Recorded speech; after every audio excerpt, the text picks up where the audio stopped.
Hello there everyone, this is iMark3 and welcome back to a bit more Saving the Fire Nation, serving the Fire Emperor and of course putting the Earth Kingdom into the ground. Oh wait, we lost that one. Go Team Avatar? I don't know. Well, yes, we're going to try and rescue Fireland from... I've forgotten who took us over at this point. I'd make a terrible freedom fighter. But remember, I'm not actually the freedom fighter, I am the predictive AI module guiding these people. No, I did not plan to point to the enemy and go ahead, charge them, you'll be fine, and let them sort it out. No, why would I do that? Sounds rather too hands-off, to be honest with you. But yes, welcome back to Phantom Brigade. Where positive responses have been had, so yeah, we're going to keep on. And I think the key one I wasn't sure about was like balancing between turn planning versus turn combat. And yeah, I think honestly what I was trying to do partway through the editing in the last part, which was like I'd show some cuts and things, and then I'd occasionally talk things through a bit further with them as well. Seems to be the balance, at least the feedback I've had on that one seems to be like that. Like routine stuff that I always tend to do, like the whole charge at the enemy thing. Probably don't need to cover that often, unless I'm deciding to alter it based on circumstances, because, well, we are an insurgency. We do not want to get predictable, do we? Maybe, maybe not, maybe not. Anyway, a couple of quick comments while we're chilling here at the mobile base. From Clint, we got, great start, keep it up. I like the more combat is a cool thought. Please keep up the great vids. I will do my bestest to do that, yes, thank you. Though Clint didn't say they wanted a particular unit or anything after them, so we've only had one claim so far, as you can probably tell from the screen here. So, happy Afer, start still straight away. I claimed the longbow unit. Yep, unit 1 is yours. Let it have my name in some way, a purple-blue colouring and a long-distance attacker roll. Okay, no problem there. I will start to modify accordingly. I decided to take a page out of the Gundam Universe's books for that one. So the longbow is now the longbow HH1 Custom. Unless you don't like that name and want it changed, please let me know. Same thing with the colour scheme, honestly. I couldn't find a colour scheme which had blue and purple both in the same one. So I've actually gone for a hybrid. Let's go ahead and edit. And let's go ahead and pull out the briefing. So, here we go. We have mix of blue and deep blue for the hips and legs and the arms and the head unit as well. The guns are also in a similar kind of thing, so black, blue and different tones of blue. Then the purple has come in with a big splash across the upper torso and upper arms. Again with a deep purple with lighter purple for highlighting purposes. I was flipping around between different colour schemes trying to figure that one out, and honestly that's what I wound up going with, but as you can see I've mixed in some other things as well, like there's gold highlights on some of this stuff. If I pull that up there so you can see a little bit, let's actually give it that one, there we go, right. So, there's some gold highlights in the arms for the extra attachments in there, there's some gold highlights on the lower legs as well, if I pull that one, here we go, so that's this one here. And the head has got some gold highlights as well along the piping along the neck. Though notice I can't choose where to do that. It's just that each body section has got 3 colours that you can mix and match with these individual things. And so I spent a while flipping around between these, trying to pick one that looked okay. Hopefully I've done a good job, but again, if you want it customised a bit further, please let me know. And there's the breakdown right there. Oh, also colour scheme wise, I've actually broken down the other units in terms of colour. So it's no longer gold colour, orange colour, it's now a slightly darker version of the base colour spec of a new unit, because this one has not been claimed or customised at all. So I figured I'd leave it like this until I decide to do something else with it. It's just this is more of a steel and black versus a white and off-white combination, which is what the default unit looks like. Anyway, let's go ahead and get back to sorting all of this out, because we do need to do some modifications. So, you said long-range attacker roll. Right now, the longest range thing I've got is the assault rifle, so that's actually okay. I think it's actually better range than the burst rifle anyway. Yep, it is. Quite a bit longer. And what I normally do with the longbow to add a bit of general versatility is, instead of having the handgun, I've actually taken to fitting the longbow as a mid-range combat unit with the MLS-8 cluster launcher. So yeah, I give it a massive rocket pod on the hip for area saturation, a bit longer range. I think that's my it's my second longest range weapon. It's shot by only 2 meters on the assault rifle, but it also gives it some anti-building capabilities, anti-saturation. It gives it an indirect fire attack pattern as well, so you know, a good thing to have on a mobile attacker, but it's not a super long range thing. They are long range missile pods later, but no. But I'll also start tuning things down a little bit, because long range specialist means I'm going to be converting to a light unit. Also means we're going to be changing pilot when we get a chance to. The only lights I've got that one, but it has improved cooling, so I'll take it. And the chest piece can be swapped out a little bit there. Though it's all the same right now, we don't have anything better. And then we'll offset the health loss for the lighter legs with the heavier arms. There we go. You're set. Then this one we can upgrade the shield to a slightly better one, because remember we got that plated shield last time. And there's not much else to do in terms of tuning for this one, except for the fact we've got a composite leg piece, and the cooling one's on the other side, so that, yeah, that doesn't really matter too much. So yeah, that's about it, honestly. Unit customization, we are not set for anything like that. So, let us proceed, shall we? Out into the province, we've got a tutorial to be getting along with. Though, hey, if we did actually have some comments on things as well. So let's see, I want to go... Oh no, I need to set up the camp. No. Intel, multiple targets, go attack the things, that's okay. I was looking for my booster bar and then wondering where it was. I forgot, I'm still in the tutorial. Ugh. Anyway, good thing I gave myself a rocket launcher, because demolition is one of the upcoming tasks. Let's go there. Let's continue with the comment as well. The beam attacking tutorial is very well placed. The prediction made it look like the beam was very clearly above the tank, but apparently even tanks have mecha-sized hitboxes. Not quite, honestly. Not as bad as that. Or the beam is just bigger than the visible glowing line.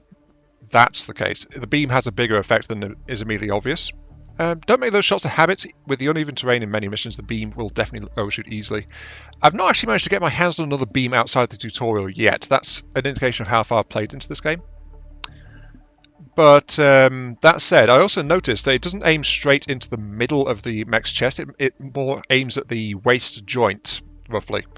So it does angle downwards a bit, or rather it's lower than the ground than the prediction suggests it is. That's why it was so effective against the tanks. But yeah, I think it has got a bigger hitbox than just the visible beam. Let's refocus. The Cascade Outpost. Oh yeah, the Cascade. Those are the guys. Those are the rapscallions that invaded the Fire Nation. How dare they? Cascade Outpost is eerily quiet, according to your scanners. Oh, there's a grammar problem there. According to your scanners. The squads seem to have been mobilized to hunt for the mobile base, searching everywhere but here. Opportunity. Attack where the enemy is not. Demolition mode. Sabotage the enemy military base, focus on damage, structures, and destruction once you inflict enough damage. So, especially explosive weapons are good for this. It also damage structures. Let's make sure your squad is up to task. Yep. Good idea to review loadouts and mechs before each mission. You might want to improve armor you forgot to equip, or a pilot needs a different weapon, or missions require a specific damage type. We've already got this one about as good as it's going to get, to be honest. So, edit, damage check, structural damage in this case. Actually, I think the shotgun... No, the shotgun is worse. Well, this one is actually about the same, but yeah, that's okay. But yeah, structural damage in particular, I mentioned the missile launcher, MLA's cluster. Structural damage is 35 per missile, and it fires 8 missiles each. So yeah, that's why that's a good one here. That said, though, we haven't got pilot talent trees unlocked yet. When we do, though, we can find out exactly what talents our units have got, because it says that Kilo's a defender. In particular, I'm hoping that Kilo is a shield-based defender because I want to trick out the shield. But we won't know until we actually get there which one it is, because when they have a primary focus, they keep that focus. Anyway, let's go ahead and deploy. Start the combat, yes please. Now, continuing the comments. Since you chose hard mode, your mechs will probably take quite a bit of damage. To prevent that, I suggest you try to get a full set of long-range weapons like sniper rifles, heavy weapons, missiles, and the like. I usually use 3 max range build mechs and 1 mid to long-range mech just to make sure I have something available if enemies do get close. They should really still have a full set of close to mid-range weapons on hand for underground missions.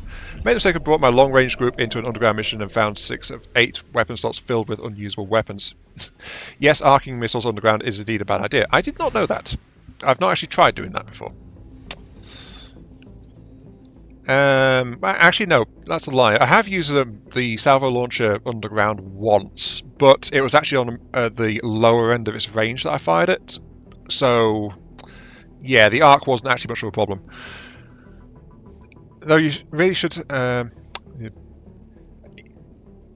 as is a sniper rifle in close quarters, yeah, the sniper rifle's minimum range is horrendous. We'll show that when we get one. In my defense, the mission description said tunnel, so I assumed a straight-ish path with long straight, so at least the sniper's rifle was not my fault. To be honest, the sniper rifle's minimum range fall-off is pretty silly, really.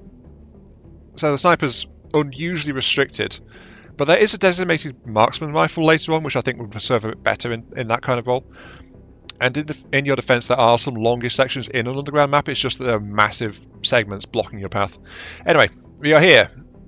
No threats inside. Looks like they sent all their forces to patrol after that village clash. Let's get to work. M base is just 1 unit, an inactive heavy mech under maintenance. This is a good opportunity to practice directional damage. Okay, so this is teaching us about trying to knock things down. Mechs consist of multiple parts that can be damaged depending on hit direction. A hit from the side is more likely to damage arms, useful for moving weapons. A hit to the front is most likely to damage the upper body. A hit to the back is more likely to damage the legs. Hits from the back also deal double damage to pilots. I mentioned these in the previous episode. And this is also part of why I decided to allow salvaging of wrecked parts, because it says more likely, it doesn't say guaranteed. Plus, weapons have an inherent scatter patterns and things like that, so yeah. Plus, aside from noticed I'm in hard mode, so something I didn't mention last time is the actual predicted damage numbers are actually more unreliable in hard mode as well, because the game doesn't properly compensate the prediction model for the actual expected effect of the guns, considering you're doing less damage and the enemy can tank more damage. So it doesn't properly reflect it, so that's part of why I allowed salvage work. Practice directional attacks, destroy the enemy mech, proceed next phase mission. Unsure about remaining integrity of the enemy units. Select it or hold the modifier key. Left control. Ooh, left control. I didn't pick that up last time I did the tutorial. Oh, it just shows me. It shows me on a pop-up on the screen of that armor overlay, rather than I can just check in here. But directional damage. This unit will give me the ability to upgrade my shielder to heavy. No, there is another thing though. You said mid to long range, mainly long range configuration. I said last time I'm pretty aggressive, and I wasn't kidding when I said that. I said I'm pretty aggressive because I actually wound up going the opposite direction. I had 1 range specialist, 1 mid-range, and 2 short-range. Yeah. The enemy can't take pot shots at me if I absolutely flatten them.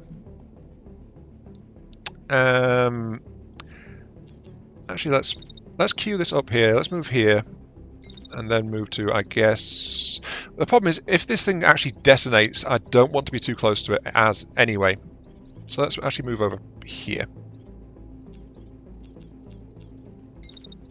And yep, you can get there at a good clip. So let's run through here, and then run to there. Yeah, okay, so this is part of, I'm just pulsing it out because I'm bearing in mind that I need to move the other unit in, and I want to have attacks going off as well, while trying to avoid getting too close. So, let me just plot this out real quick and get the other movement. But the idea here is I'm going to just attack here, and then we're getting out of the way of the following unit attacking as well. So let me just weave a little bit. That'll do it. Quick and easy. Just because I had the shield moving first, I actually had to back my other unit out of the way slightly, and then just follow it in on the attack. So that's quick and easy. That'll do the job.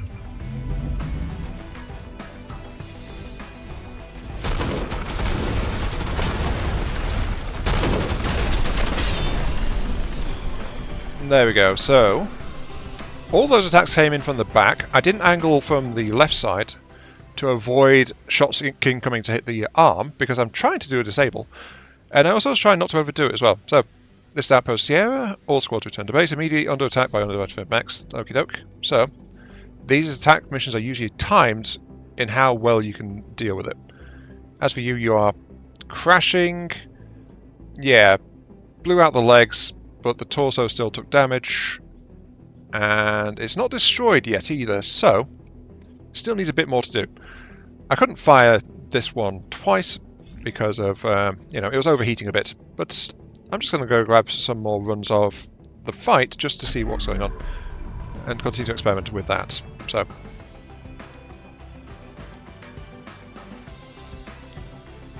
there we go.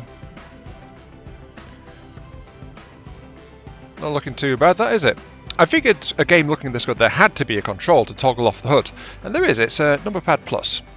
There we go. So, switch to planning mode. Let's see. This one is not down yet, so we've not given us an objective. That's okay.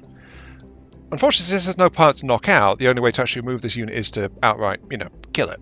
So, let's go ahead. Unit 2, you're in perfect position, so yeah, go ahead and fire that off.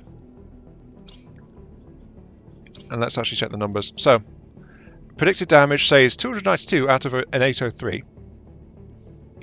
If we check the target, that's actually not enough to kill the upper torso, because 248 is how much the upper torso has, if the numbers can be believed. So that is a question, isn't it? Wait, 292. 240. Actually, no, that should be good. If this is to be believed, that is good enough. So, let us go ahead and assume that it is, and start to bombard. Now, got to remember that this is actually very early on, so I don't have a lot of stuff in terms of like cooling units. That's to come, but I'm setting up for the next objective and assuming that it won't penalise me for actually doing this before it asks me to. So hold down control, left click. Left control lets me target ground, and in this case I'm starting to unleash as best I can my missile launcher into the surrounding buildings, because our objective now is to actually, with that, when that mech's gone, damage the outpost. So I'm assuming that this won't cause a problem for me later. As you can see, this is the projected missile arcs. Doesn't take into account momentum of the unit firing, but the unit is standing still when it fires, so that's okay. Let's go ahead and execute that one. Oh look, it didn't actually kill it.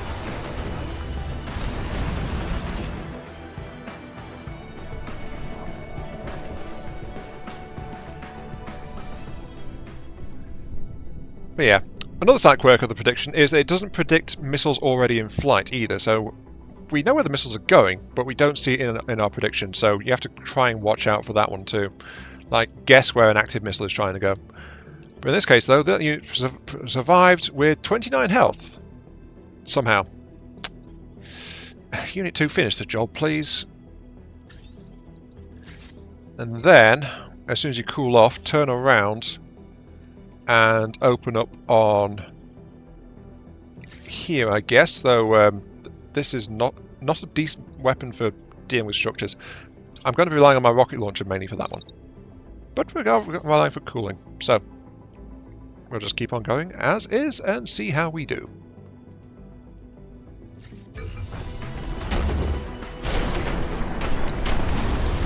Yeah, get those back. More missiles scrambling all over the place at random. That's okay. And now we'll find out if this is actually counted against me or not. Unit down, all clear. Base is calling reinforcements. We have still time before they arrive. You're free to renovate. Yeah, we're going to renovate the whole place. And now it gives us our target markers. Now, of course, the problem is I've also blown up part of the base already. So, bring that up. Mission requires you to destroy enemy structures. Destroy blocks in any building at the base will count towards the objective. So blocks is out of the destructible. Notice we're already at 31 of 50 because of my prior salvos. The structures need weapons, structural damage. Check units. So opens that. That's fine. Once select the right weapon, need to target structures. By default, attacks require an enemy target, but left control to target environment. And that's all okay. Now then. I thought I told Unit 2 to fire somewhere else. I did. And because the barrel was clipping through the building a bit, it clipped through. But, as you can see, it's done some damage, but not that much. So, actually, let's see though.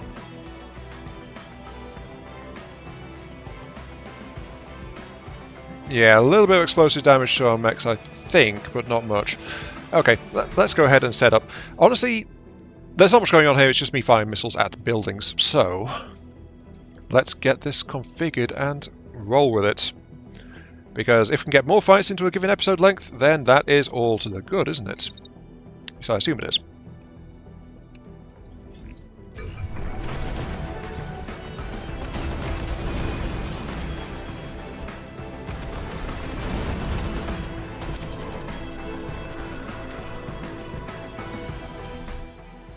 Okay, there we go. Dropship distress call received.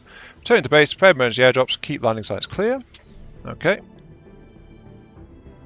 So they are coming back. We have almost got our objective. And question is, have I done that? Not quite. Okay, so, fun fact for you. Those not aware, the destruction is not just pretty like this, it's also got physics to it. So if I'm able to sever what's left of this tower here, this tower will collapse. If I cut out the lower level of one of these buildings, that would collapse. So those are things that could be done. Honestly though, I've got a scatter missile launcher and I've got an assault rifle trying to do the work, but my units suffer some poor cooling flat out, so it's not the best ideally, and I'm having to be a bit careful with, you know, how rapidly I fire.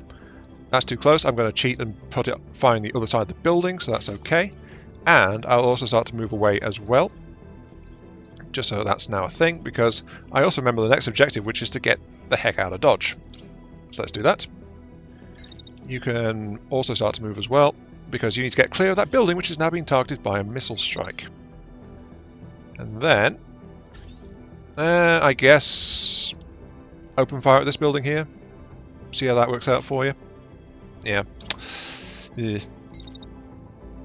That said, though, I think we have done a great job renovating this base. I hope the occupiers are happy with the new shape of the place. I don't know. Probably not going to do much with any recording of this base, though, because this really is just simply blow everything up and escape with no further complications. So, let's go ahead and execute.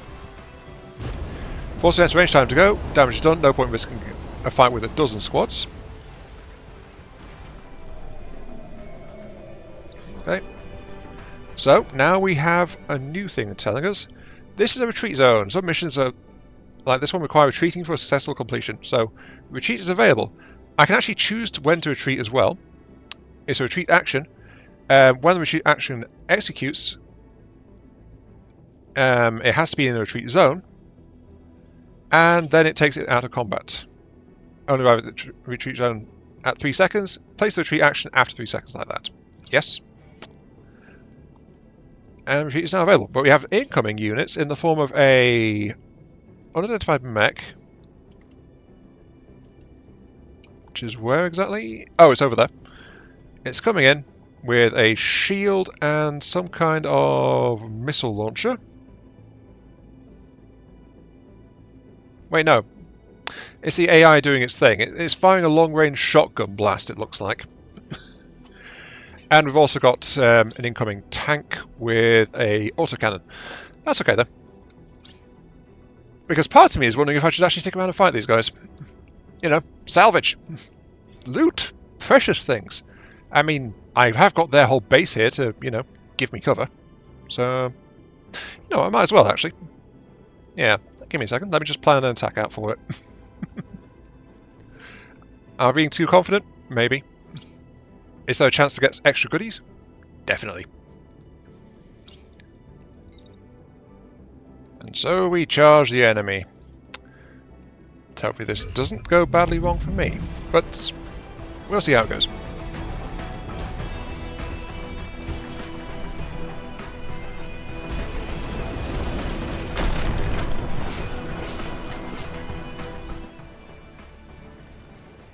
Cause so much damage. All units move intercept. Don't let them escape. Okay. We've got an extra incoming 2 tanks, it looks like. Actually, this is starting to look a bit more unfavourable for me. Oh,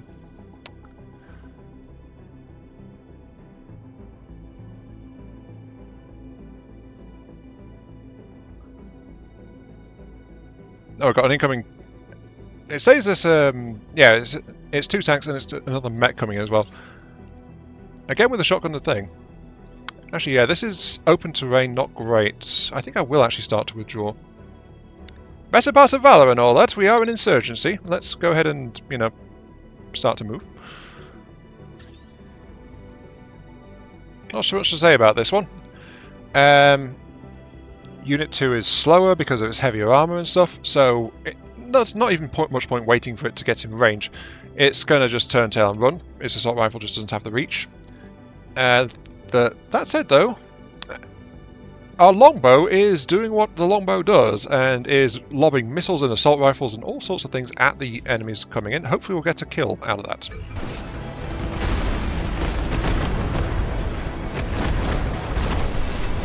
Oh, that tank's not doing too well. You've landed. Very good. Yep, that tank was crashing and then it got taken out, and the longbow is safely behind the hill to avoid incoming trouble. And I was actually right in my suspicion. I didn't know this, but every turn another mech and tank is dropping in, so yeah, we didn't want to be actually stopping around to fight this, actually. So yeah, good thing I got suspicious as soon as I saw another pair coming in. It's like, don't think that's going to turn out too well.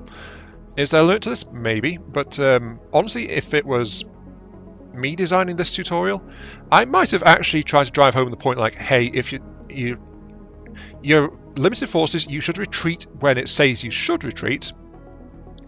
So every turn you're going to get more and more forces just piling in on top of you until you get the message. At least that's what I would have done designing this. Like, it wouldn't be an automatic fail scenario, but it would be a kind of like lob shots there, because that's when you get into range. That's how far in advance I'm actually getting in terms of like movement. Actually, if I put that off, if I put off running a little bit, then yeah, I can adjust exactly when I'm going to fire to be in range. Something worth noting, by the way, is you can fire ballistic weapons outside of range, but missile weapons you can't really, because if you launch them outside of range, they don't lock on properly. So it's generally not a good idea to do so. But anyway, let's go ahead and back up into there. Very good. Now you are actually firing at the shielder at that point. Are you in okay for an attack? Kind of, but I can't safely predict the heat, so I should just go ahead and do that. Fighting retreat. That's the ticket. I also realise I'm blathering a bit. Sorry.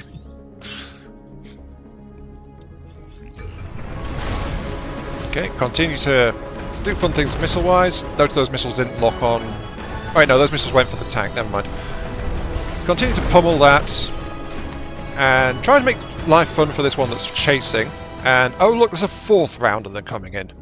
confirmed they are continuing to drop in fast and heavy. They do not like me very much at all. And this one is actually taking a fair bit of damage. I might be able to drop this unit before I flee. Hopefully I can. Queue up another attack, if you'd be so kind, at this one. Thank you. Longbow, you are on the move. I think we want to direct damage as much as possible. Let's adjust your angle slightly to get to there.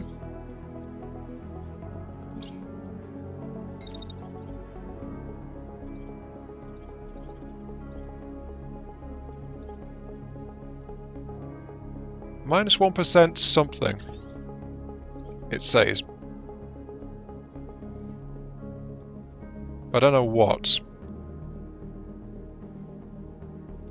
But anyway, I'm backing up a bit so that I can actually try to bail pretty quickly, because we've got more units coming into actual proper engagement range now. So, let's actually start lining up to withdraw. And this will be... I think this will be the last turn, try and get some salvage out of it. So move to there. This is a bit adjusting the angle slightly badly, because it's actually getting me to where his shield is in the way of incoming shots. That's why I backed up straight. And then we're going to try and just again scooch over to withdraw as well. Then evacuate at the end of the turn.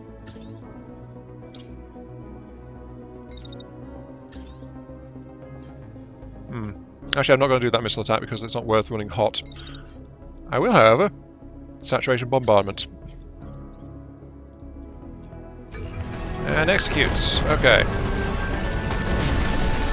Oh, there go the legs. Nice. Oh, another unit dropped in. I need to turn off that order zone.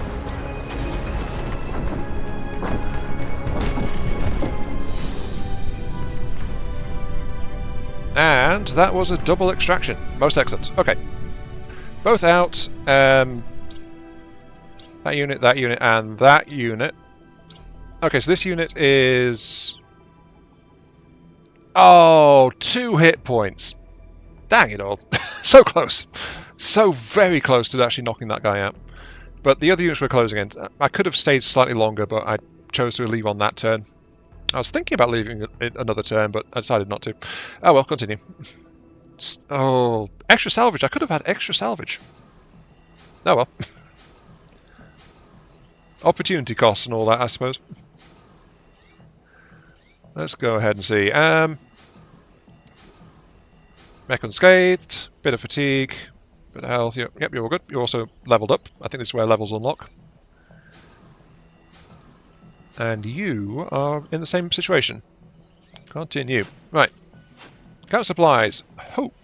Which is fairly important because it makes anything we do a bit better. As well as, like, you know, it makes the momentum on our side. It makes things better. It helps the enemy from, you know, keeps them from being as effective as they normally would be. Though we also got a full set of light and medium Nox arms. And then this is the heavy mech that we took down at the start that didn't have a pilot, unfortunately.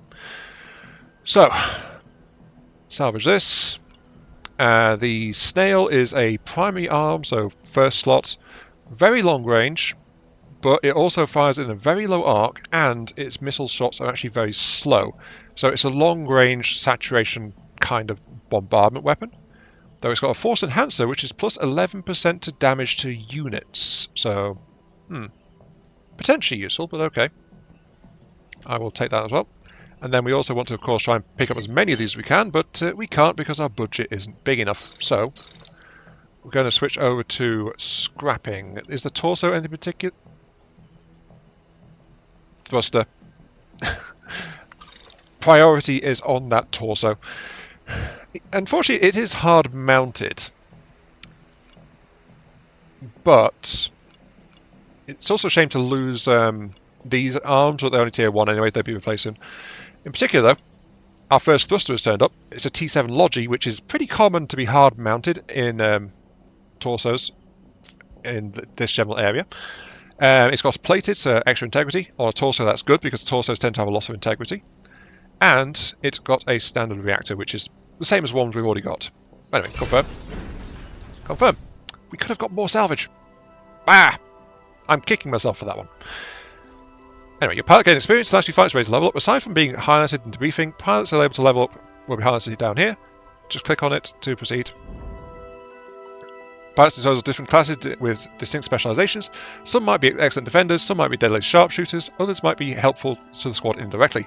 Every pilot gains experience and levels up as they participate in combat. You can check on their progress here. Each pilot's unique progression tree. Set of traits that gradually unlock with every new level. You can hover over the traits to learn the effects, even if they aren't unlocked yet. Every pilot comes with an intrinsic trait based on their class. Starter traits can affect traits further up in the tree, akin to a subclass. For example, a support pilot with a repair-related starter trait is likely to unlock more repair abilities as they level up. And that's level 2. New trait can be unlocked. Some levels offer a choice between two. Hover over and pick the one you want to unlock. So in this case, we've got preventative maintenance. Backpacks are lighter. Also increased fatigue limit, but maximum health is reduced. Pilot repairs 15% integrity on their mech frame before deploying into combat. So a bit of auto repair for one of our mechs when this person deploys. But yeah, also increased fatigue limit and reduced backpack weight at the cost of 5 hit points, which means this pilot's a bit easier to get lose their life in a fight. But that's if we let them start taking hit point damage. So but sometimes we can't avoid that. But this is what I meant by our particular thing. So this engineer has mechanic and preventive maintenance as their two specific ones, and they will always have those two. So they can't get something else in those two slots. But whenever they max out the rank, you can prestige these guys. It resets back to 1, but whenever you prestige, you get a bonus trait, and from these two selectable levels, you get to keep one of these on your pilot permanently. And that's how things get stronger as you progressively reset your character. So, interesting thing, and if a pilot lasts long enough, they can get a lot of specialization and bonuses going on. But let's see. Victory Rusher. Pilot gains a small amount of health when returning from combat with a victory. However, trauma limit is reduced by 1. Or Sprinter. This mech can push apart to move faster than usual, +2 to unit speed. I told you I'm hyper-aggressive. Speed. Yes. Give me that. Common missions are set amount of experience, split between all pilots deployed. Smaller squads level up more quickly, and pilots will gain additional experience for each enemy they dispatch. When you trait locked in, this pilot's ready to face more challenges. Don't forget to level your other pilots. Okay, so please Kilo be the one I want. Not the best, not the worst. Okay. So we've actually got a barrier specialist, which isn't a thing for us yet. By the way, ignore these grisly little things in the background. They aren't the endoskeletons from Five Nights at Freddy's. These are the core frames of our mechs, just without any parts on them. So, basic skeletal structure is what those are. Anyway, barrier specialist. That said, though, armor is increased, extra fatigue limit so they can deploy more often between resting, more health, they're harder to actually eliminate with pilot damage. Barriers are a semi-regenerative shield. It does regenerate, but there is a limited pool it draws from, so they can't regenerate indefinitely. But none of my parts have barriers yet. So right now that is... all that's going to do is reduce weapon damage by 10% and increase body armor by 25%. But armor is their basic hit point, so it just makes them for a generally tanky unit. I was hoping for a shield specialist, which specifically makes shields more durable. That said, we do have something related to shield later on. But anyway, let's see. Reinforcing the shield. Absorb more damage to equip shields, but dissipates heat more slowly. Shield armor plus 25%. Ooh, yes, please. Also shield barrier plus 25%. Okay. Minus 10% heat dissipation. Bit of a penalty there, but okay. The other one is Schadenfreude. Schadenfreude. I'm not quite sure how to pronounce that one. Pilot regains some health when they destroy an enemy unit while below 75% health, which means I let my... it says health, so I'm assuming that means pilot health. I let my pilot get hurt, and then they regain a bit of health if they eliminate enemies below 3/4 health. Reinforced shield is more generally useful, so take that one. What's this? Ablative shield. Heat dissipation is minus 15%. Shield status resistance is plus 100%. Immune to status buildup. I'm not quite sure what that means. Or patient plus 1 to fatigue. Honestly, I think reinforced shield out of the 4 picks I could take when I prestige this pilot is reinforced shield. I think it's the more useful one to me. But we can also see a breakdown here of effects. So barrier, no effect yet. Shields, body armor, and then minus 10% to heat dissipation and weapon damage. In particular, heat dissipation was already bad on the defender, so that's going to be even worse. Yay! Oh well.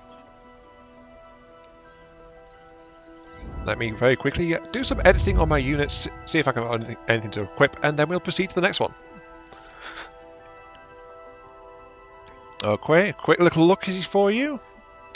The longbow is on the border of becoming a pure light unit, just because of that, but it's got 1 medium arm in there. And that's because I decided to compensate for that reduced cooling on the other mech by giving it one of the light arms, which has improved cooling. So we've got this medium on here, which has got composite, so it's only slightly different in weight compared to the light arm with the cooling unit fitted to it. But 36.3, 18 is how fast this mech now moves, though it'll hit 20 with the pilot we're going to give it. And our heavy unit, 33, so 3 points less per second heat dissipation, but its armor is at 3,100, and it's got a 12-point move, so I've managed to squeeze a bit more speed out of it because of composite parts being mixed in. But it's also got a 29 length dash, so this will be our first dash unit to appear in this particular playthrough. So yeah, that's kind of showing you. But to underscore the heat problems though, this is actually a fairly hot rifle. Honestly, is the shotgun better for that? No, the shotgun runs even hotter. So yeah, not the best of ideas. And honestly, the snail's a purely long-range weapon. Its minimum range is about where our current other long-range weapons end. So it would be good pairing for some of those, but by itself as an only weapon is not a good idea, especially on a shield.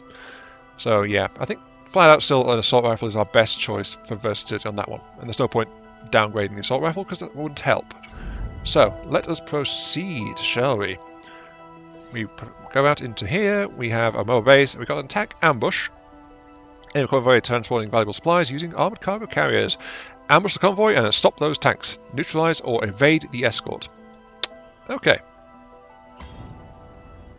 Your navigator is getting more and more comfortable driving the mobile base. Your crew is strapped into their seats, worried looks on their faces. Oh dear. We drive circles around him in this thing, he shouts, through the roar of rocks hitting the armour under your feet. The screen seems to agree, tracing a neat circle straight through steep terrain around the enemy convoy. Call slows approach the enemy convoy. It looks like you've managed to take them by surprise. You signal the pilots it's time to deploy. 2 sites on contact, 1 dropship contact, and steady reinforcements. Enemy will constantly receive reinforcements. Do not stick around or your squad might get overwhelmed. Okay, so this is the modifier that was kicking in the previous fight. I didn't check the modifiers. I'm assuming this one was in effect, so suit up. Tank ambush. Provide supplies using armoured cargo carriers, ambush the convoy, stop these tanks, neutralise or evade the escort. Okay. And this unit should be able to move a nice hefty 20. It says 18, but it's got Sierra who offers a +2. So, let's go ahead and deploy.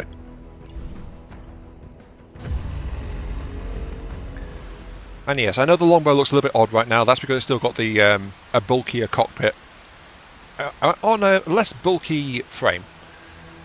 I should probably read the manufacturer's notes on those things.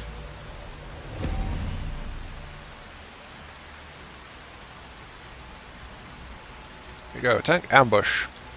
Yay. Position, track targets, approaching from the east.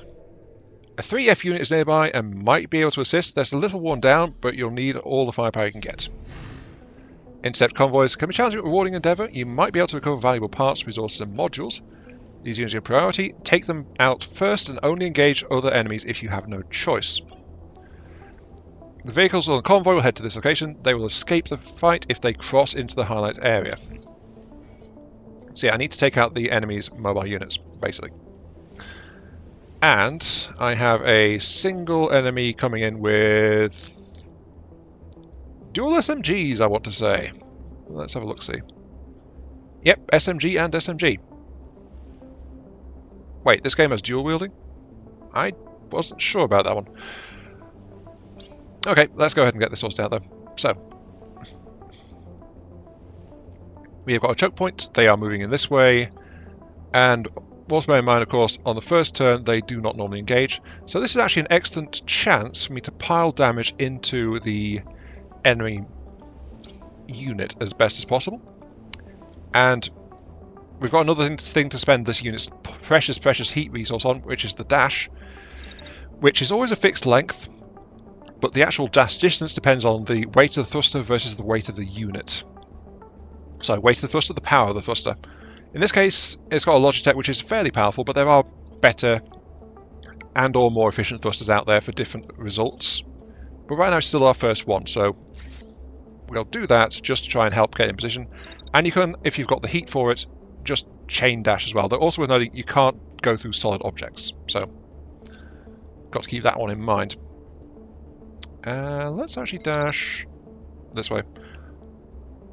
And oddly enough, if you collide during a dash, that can be a bit of a problem. And then, because of that's caused massive heat issues, I'll just go ahead and walk to here and engage there. So pummeling shots into that guy as he comes up. And then I'll just plan my other unit around that. There we go, quick and simple. Get in position, lob saturation bombardment, and then proceed to standard. So,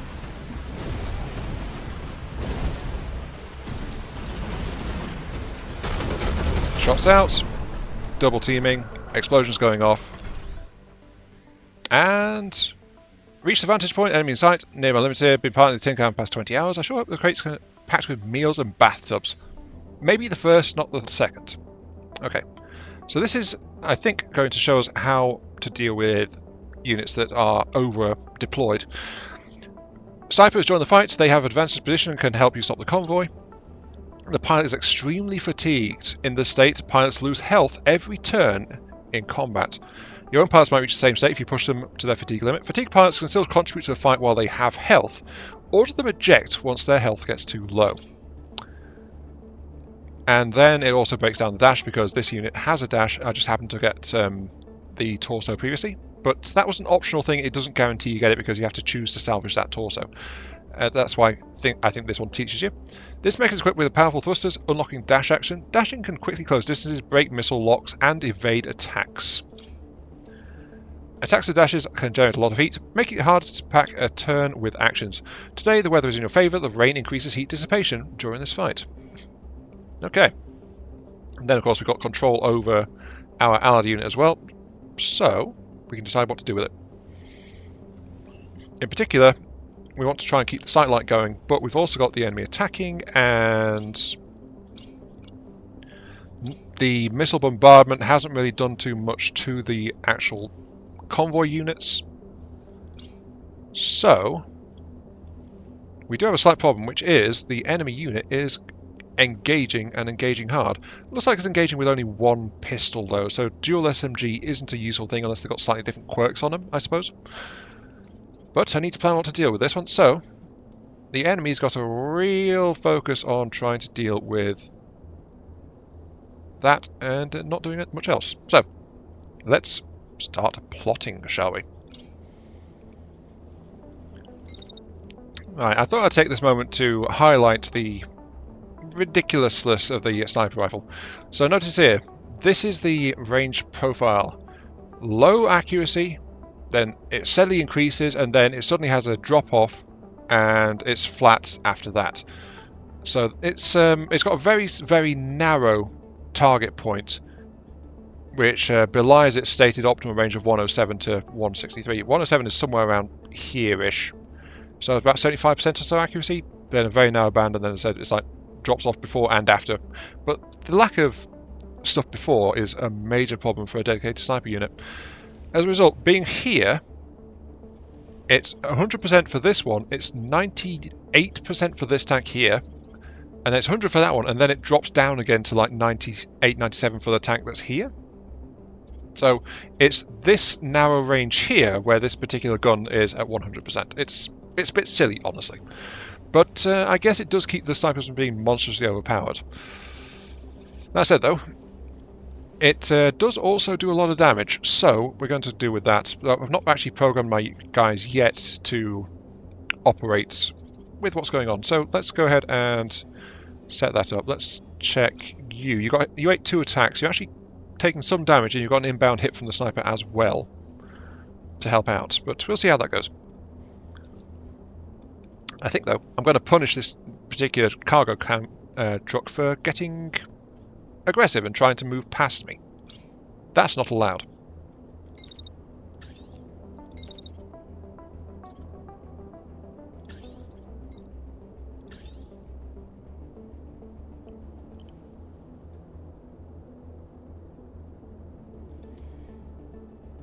Okay, it's not pretty, but we've got the thing. Unfortunately, the longbow is the only one that doesn't have a booster at the moment. So, to take that in mind, I've done what I said. I've moved forward to punish the transport that's trying to push past me. Then, I've pushed my unit further forward on the same shield stroke to collide with the SMG units to, hopefully disable that. But just in case, whenever that unit is attacking, I've got the longbow pointing in that general direction so that it takes the hits to the torso versus the back, because, trying to run away would cause problems. And then we've got multiple attacks from multiple units trying to finish off that particular enemy trooper just to try and deal with it.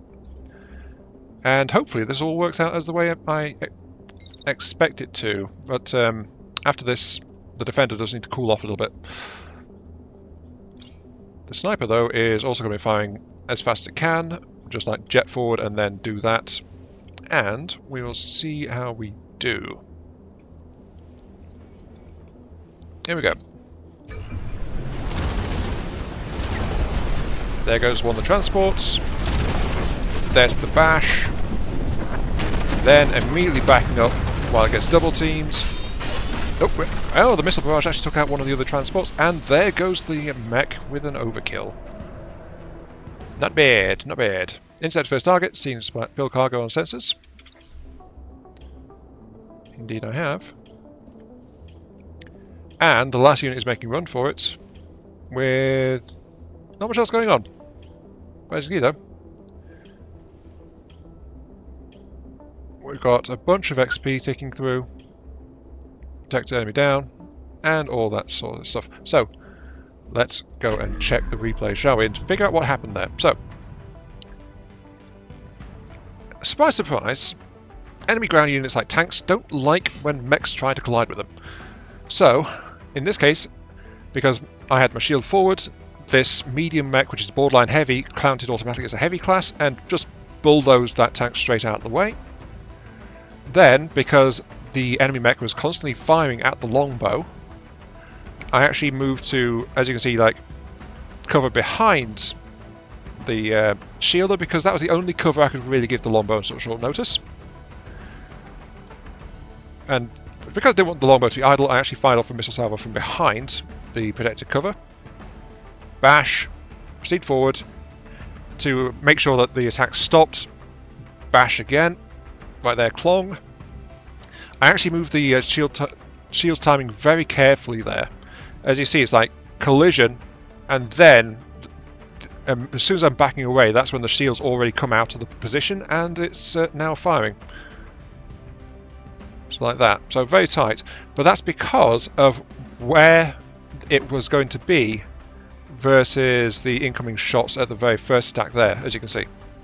So the only cover I could find for the first attack was literally just dive behind my teammate, and that was it. That said, though, I wasn't expecting the missile salvo over this way to actually have that effect and actually take out a unit. Though, actually, I did have a sniper effect lined up over here as well, if we have a look-see. Actually, where is the other sniper shot? I know I had one.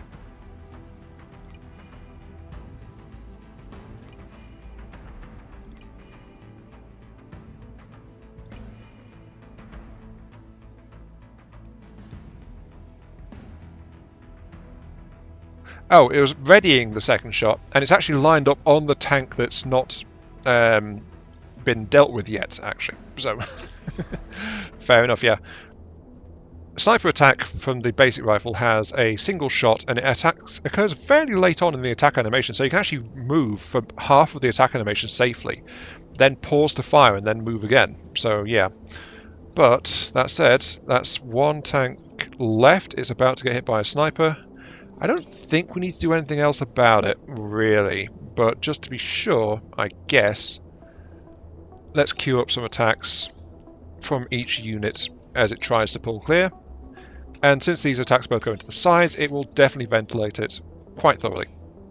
Though if we look, it's actually all but dealt with as is. I should also probably check though. Yeah, those collisions and impacts actually barely did anything to the shield. The extra armor bonus from Kilo, our defender, is very, very, very good for preserving the shield, actually. I underestimate how good it would be, because there is a version of the defender which is specifically shield focused. Anyway, let's go ahead and execute that. It's just bullying the tank, basically, even without orders. Oh, I didn't give you orders. How are you doing for health? You are at 20 points. That's okay.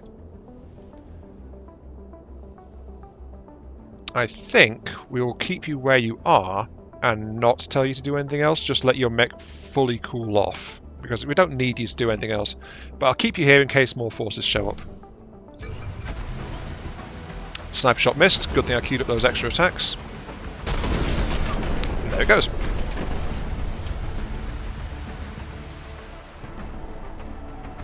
Is that it? Oh no, here comes second wave. Right, good thing I held on to the sniper. Okay. That said, the sniper lost another 5 points of health. Actually, 6 points of health. Eee, it's got a random variable. I do not like that. Anyway, incoming tanks. I'm going to get one more round out of my sniper, I think, and that's it. We're going to be ejecting next turn for the sniper. And that's where the attack goes out right there. That's okay. When it fires, you will have 100% rated accuracy for the attack. Though that said, though, the attack will actually be blocked. That's actually a slight problem. I can be cheeky and perch you up. Where's your dash? The dash can be used to do some odd things, actually. The dash has a few quirks to it. You can actually aim it, like here. I can aim for the side of that outcropping there and actually have the mech perched on there, even though you saw there was no way for the actual mech to walk up there or reasonably stand on it. The dash can get you into some very precarious spots sometimes. So a little hint there for you. Like, I could happily perch it on this corner of this building if I can get the angle to get the jump up to it. That'd be a good example. Anyway, let's go ahead and attack. Let's see. You need to cool down to... this is another thing I figured out. If you're not sure if you're going to overheat in the following turn, you can actually check to see what your mech's temp drops to before you engage the attack option to see where it will be safe. So in this case, the mech drops to about 15 points, and then it's safe to fire. So, does the mech drop far enough? It does not, so I know guaranteed if I queue up an attack this turn, it'll overheat next turn, so I'm not going to. Not quite. But we do have a single sniper shot there. Let's move our units up and over. Actually, moving into the sniping line is going to be our best one here, so let's plan accordingly. Into the choke point. There you go. Not much to see here. I'm just forming a firing line. So let's go ahead and execute that one.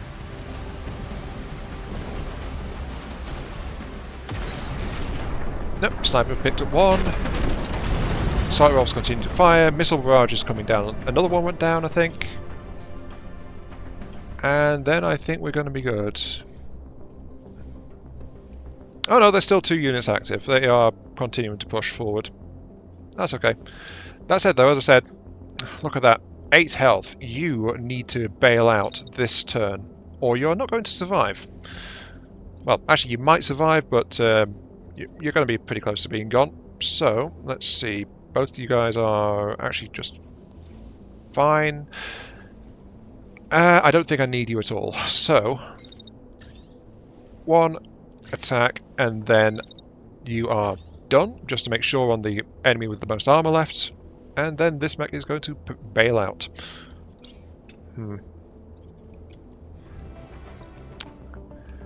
And here we go. Thank you, random fighter. You served us well. You are going to show us our first eject on screen. Oh, there we go. And, as I said, that's the control pod in the core at the back. The camera snapped away and then went back again, because the eject also counts, apparently. Excellent, convoy scattered, abandoned, destination, time to view our haul. Most excellent. Okay, sorted. As you can see though, the unit was fine right up until it wasn't, when, pop, off it goes. And that's how mechs eject, and the mech is unfortunately, luckily, not biological, because that looks like a slightly painful pose to be falling in. Right. That said though, we have actually got a couple of other targets here, but we've actually picked off enough targets, I think, to count, and that's why it's done that. But we dealt with 6 out of a possible 9. I don't know where those two came from. Oh, they were just arriving this turn, but because I actually cleared it out, I think the mission finished slightly early, because I dealt with them too quickly, so these guys didn't actually spawn in. Whoops. Oh well. Hopefully that doesn't count against me in loot, but I don't think it does. We're going to find out, aren't we? Anyway, let's go ahead and get the views and we'll see how we do. Also, notice the bullets curving there. It's a slightly odd thing it does sometimes, but I think that's because things like explosions and heat plumes and things can actually distort where the shots go as well. That's something the game does actually model, so it's slightly odd. Also note as well, by the way, while in the replay you don't get things like weapon sound effects and things, so yeah. Bit odd there, and you can see our allies' pod just going off in the background there.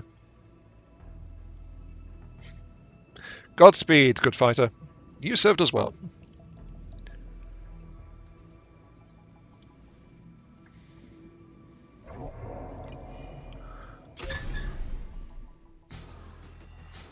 Victory, 25 seconds, 40. Apparently I damaged a building at some point. Don't know when that was. Probably stray gunfire, honestly. You are fully intact. You, I think, should be fine. Yeah, you didn't... There were a few hits when you moved into block for our teammate struck the torso area, but you didn't actually get hurt hit point wise from that.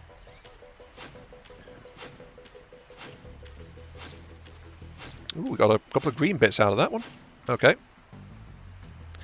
Including a thruster module, a reach module, which is actually my favourite out of the ones I've had access to so far in the first few sections of the game, which is all I've played, because I've put other games in this on pause while this has got this recording running, just so I'm not getting ahead of myself. We've also got a special thing called the cargo rack, which is very good to have, but you must be careful not to lose it. I'm not sure where to get more of these from. You can scrap it to learn how to make them if you've got 2, but I've noticed that when this thing gets destroyed, it can't be salvaged at all. It disappears, it dies, it's gone. So yeah, basically this is for a unit that isn't going to be taking much damage. Can carry this, and it gives me a little bit of extra salvage at the end of a mission. 15 points, as you can see. Very helpful, but you've got to watch out for it. Other things I've got though is we've got a level 2 pistol, fine. A light torso. This is going straight onto the longbow, by the way. Improved cooling. Oh, that's excellent actually for a long range one. Along with a reactor and a logi thruster. We got a level 2 one though. So green is where modularity starts to come into play. In this case, this one, we've got a fused perk plated, but we've got a few bits here. We can get pilot pods later. We don't have any at the moment. We've got a booster shunt. -1 to the thrust on a thruster, but 5% extra damage from your attacks, so useful. We've got an Atlas thruster, And we've got an R3 take-off reactor. Fun fact, by the way, thrusters and reactors you can actually scrap to teach to your workshop and make more of them if you get enough in salvage. Things like this one, the modules, you can't learn to make them, so it's literally a case of what you loot you get. So, but we also got a green sniper rifle with precision. Oh, that is excellent to get on. Okay, so even when the game says there's a 100% chance to hit, you can still miss, and that's because you've got a targeting cone, which is up here, the scatter. Precision, minus 10% scatter, which means that this rifle is inherently more accurate. It's also got an expanded magazine, which is actually useless for a sniper rifle. 12% rounds, so 12% of 1 is rounded down to 1. So, yeah, that's not useful particularly, but precision is still pretty decent. Okay, sure. And this mech unit has given us some general bits and bobs. In particular, it's given us some SMGs, and it's got some heavy arm modules and things.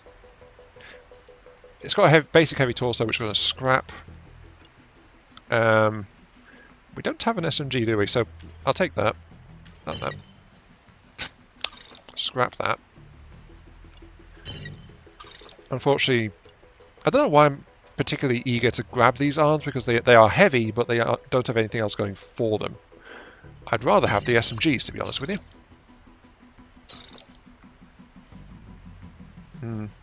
Can't quite grab both. Not without leaving something behind. And the torso is way more valuable. 175, 180. The arms are the cheapest things I can leave behind without scrapping. So, yeah. And to think I was concerned that allowing myself to salvage wreck stuff would cause balance issues. I'm still having to work very carefully within my budget constraints.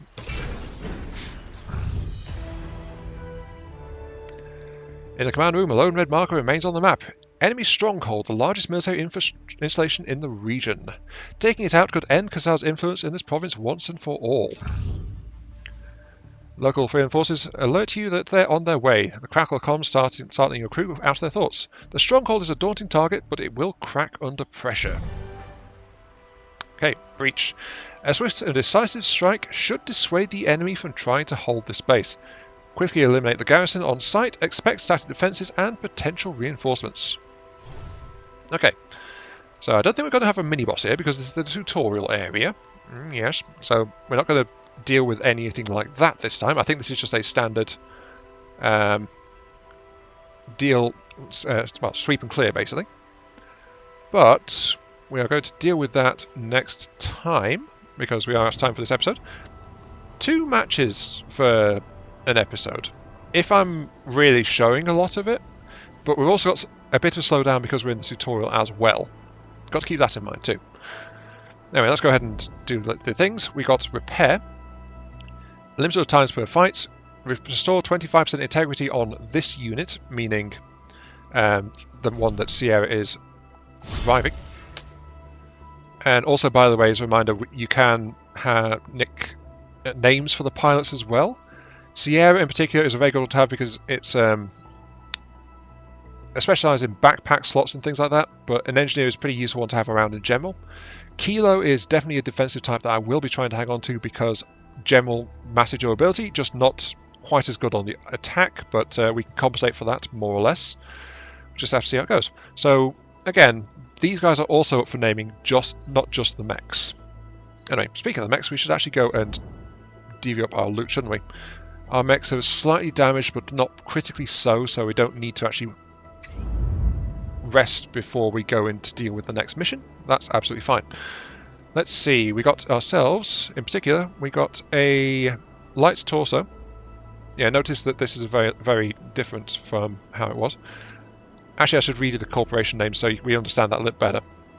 So, Erebus, made by Cotter. Along with their military equipment, this well-established manufacturer is known primarily for their industrial and farming mechs, as well as vehicles. So this is why these guys actually have a very bulky mid-type. Sorry, there. So this is a very streamlined kind of thing going on. The Erebus set is the same description. Okay. I think the Erebus is... Wow, I was reading the wrong place. Ugh. So, Erebus. Sturdy, outdated industrial equipment that stopped production 20 years ago. It remains inactive in civilian operations such as mining. Exceptionally simple to service. So this is why we got the bulky stuff around. Then the Nox series. Walker arm is optimized for ease of service as well as mass production and low cost. So it's very simplified, very streamlined kind of thing. It is Nox pieces. But yeah, I was looking completely the wrong place. I was looking at the actual overall manufacturer. In this case, this one was made by Arms? Hang on.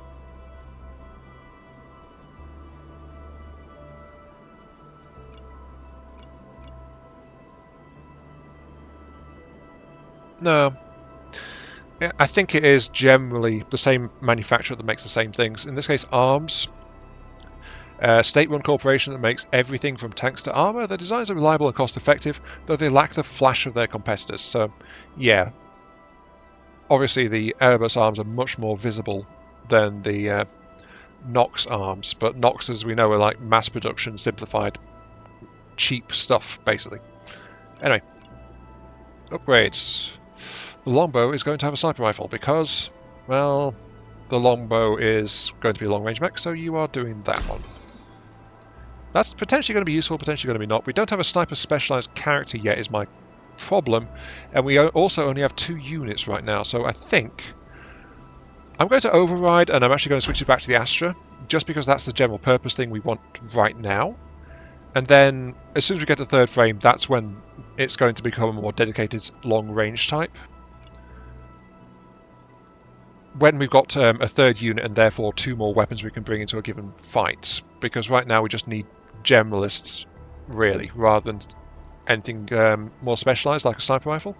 Because I can't have a unit hanging back while another one goes in alone into fights. It's very risky to do that, I would say.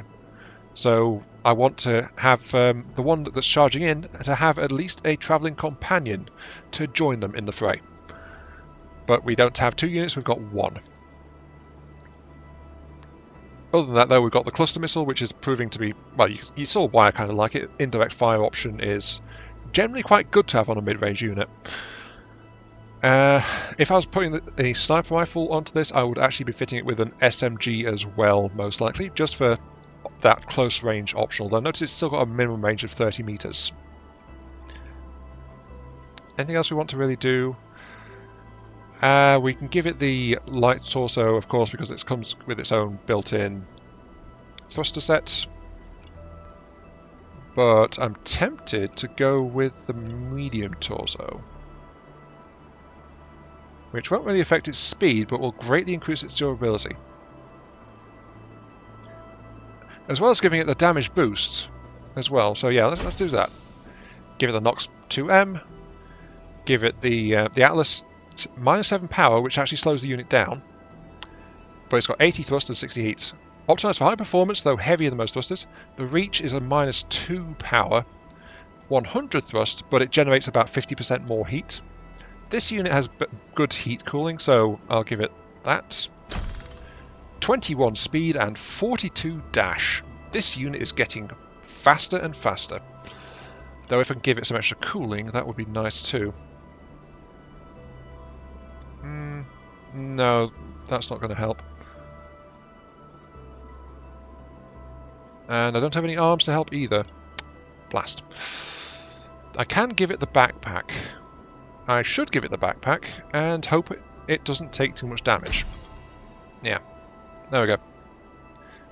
Got to remember, Sierra has a reduction in weight for backpacks, which helps. If I give you the light torso, you are just generally worse off, it looks like. Your cooling actually skyrockets because you've got improved cooling versus plated. You also, actually I should check this, the reactor.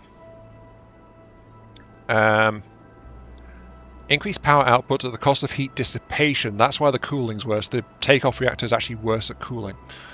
This trades movement speed for attack frequency. Yeah, so attacks less often, but can move better. That's what the takeoff does, and it's got a very decent power rating in return for the loss of heat dissipation.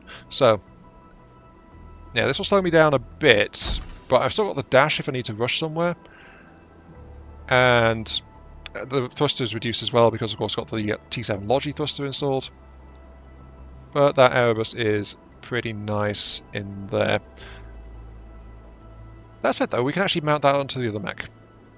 So, if I fit the medium, it's still medium weight, so it doesn't really matter, but it will speed it up significantly, and only a slight reduction in terms of heating.